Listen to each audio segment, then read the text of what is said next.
thanks for joining me today. I'm Emily Mallory of Emily's Papercrafts, and I'm so excited to be showing you how to make a goldfish swimming on a swirly pond. Let's get started.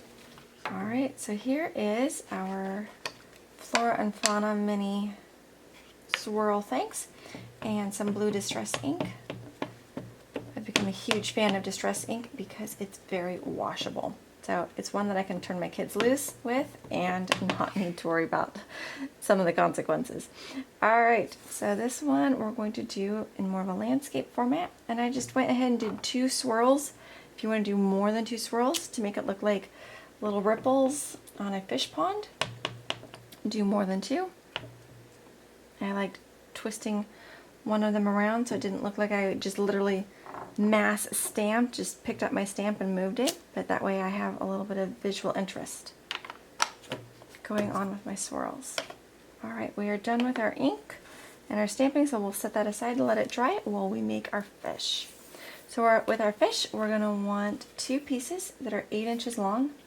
The first one for the body and the second one for that main sort of goldfish, or I suppose it could be a koi fish, for that tail. And then we need 2 that are 3 inches long, so I'm going to tear off one that's 6, and then I should have about 2 inches left. Yep, and those will be our fish lips. So I'm going to go ahead and just fold that one in half and tear it so I don't get it mixed up with my other ones. So 2 fish lips.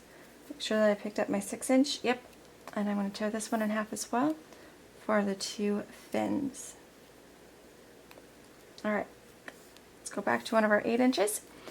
We're going to take the tail and put it inside of the quilling tool and roll to the end. For the fish body, we're going to use a loose circle or a loose coil.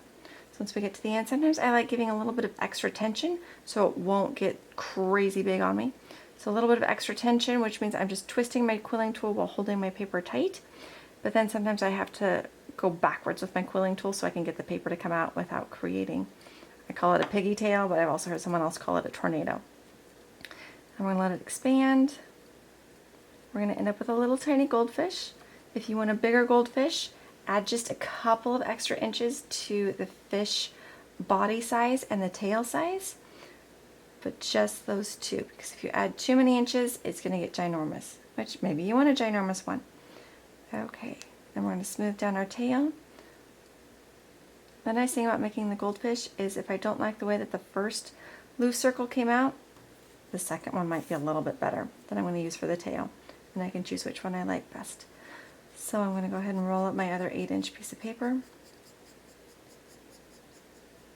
Same thing, I'm going to go ahead and add some extra tension to it and then release that tension with my quilling tool and let it expand, just in case this happens to be a better fish body than the first one, but nope, it's looking like that first one was going to be the one to go with.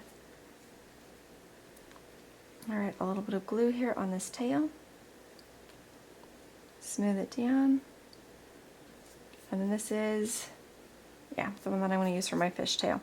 So I'm going to go ahead and pinch it right where I glued it.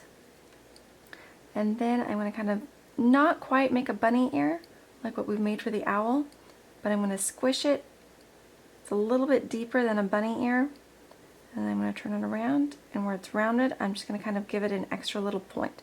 I don't want a sharp point, so just kind of a rounded sort of shaped triangle, or I've been thinking of it as a shield lately. Kind of looks like one of the, the Renaissance guys running around with a shield. And then I'm going to take a little bit of glue, put it there on that point of the shield, and connect it to the body. Doesn't look much like a goldfish yet, but it will here in a second once we add some fins. So I'm taking one of my 3-inch long pieces.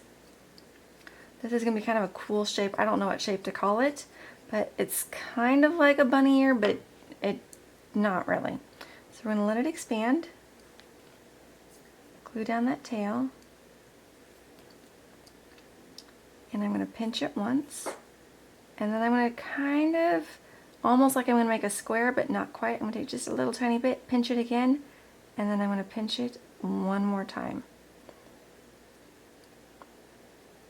It almost is a duck foot, if you're familiar with that quilling term, where it kind of looks, here, I'll over exaggerate it, but it's called a duck foot, but yeah. And then we're gonna take and put glue on one of those curves and position it on top or on the bottom of your fish. One's gonna go in each place for those little fins. So we're gonna do the exact same thing with our other 3-inch piece of paper.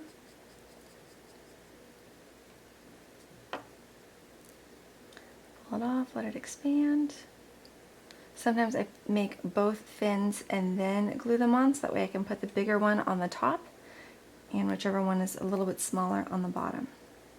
So pinch it once, pull it over a little bit like you're gonna go around and make 4 corners, but we're only gonna make 3. And then we're gonna kind of push in so it looks a little bit more rounded. And then a little bit of glue here on one of those curves. And then position it here on the bottom of your fish.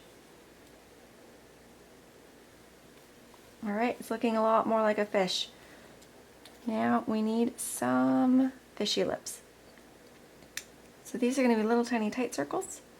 Roll them to the end. We're going to glue the tail down before we pull the paper off of your quilling tool. Tight circles, they always want to expand on me before I want them to, so fudge with them a little bit.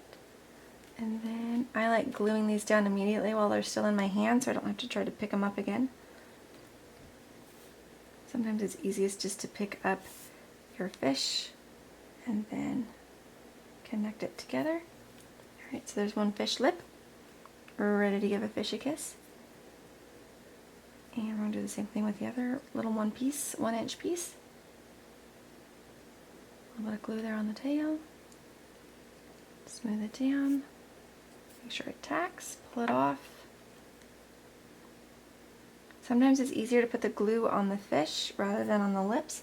So if you're finding that's easier, go for that. Alright, so I have my fishy lips. Now it's time for our wiggly eye, because a wiggly eye adds so much to some of our little quilled animals. So a nice big glob of glue where you're going to put that wiggly eye. And roll it over.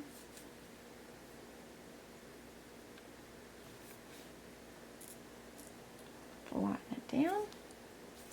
Alright, there's our fish. We're going to let it dry while we assemble our card. So I'm using an A1 size, which is kind of a, I think this is actually a rock or gem paper, but it was in blue and I really liked it because it looked like it was deeper water ripples. So it's 4 1/4 by 3 inches. Layer it down. Our 2 little blue ripples that we just stamped. You can decide which way you want them to go. I kind of like that. Alright, and now it's time to add our fish. I'm going to let my fish dry, but I made one earlier. So that way we could finish together. I'm going to put a lot of glue here on that open circle for the body so it doesn't want to spring open. And then some here on the fins and the tail. And a little teeny tiny bit there on the lips. And then we'll just position him on one of our blue swirls. Press him down so he'll stay put. And you have a goldfish or a koi swimming around in some rippled water. Thanks for joining me. I'll see you next time.